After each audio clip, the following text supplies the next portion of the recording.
Additions to a North Carolina city ordinance has state leaders up in arms. Charlotte expanded its non-discrimination ordinance to now include protections for the LGBT community. Now Republican legislators want to call a special session to deal with it. WNCT's Zora Stevenson surveyed local lawmakers. Zora.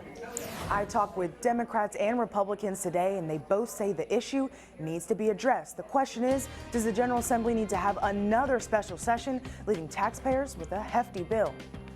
And going back to Raleigh is an expense to the taxpayer. No matter which side you're on, Democrat or Republican, some things are just fact. When state legislators convene for a special session, it costs you money, over $40,000 a day to be exact. Why have a special session just to address this? It's not really cost efficient. But it's exactly what House Speaker Tim Moore wants to do. In a statement, Moore says, "We understand that special sessions have a cost, but the North Carolina House is unwilling to put a price tag on public safety." This all comes weeks after Charlotte's City Council added LGBT protections to their non-discrimination ordinance. One part of that includes allowing transgender people to use the bathroom of their choice.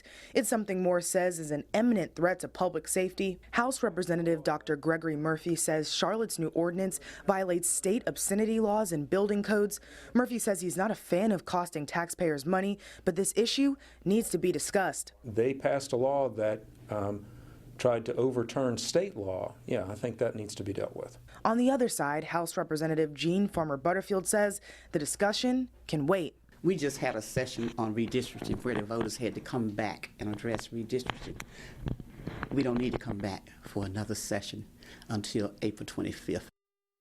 This year's legislative session begins April 25th.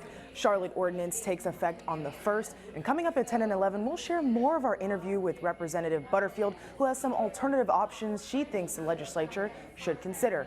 Zora Stevenson, 9 on your side.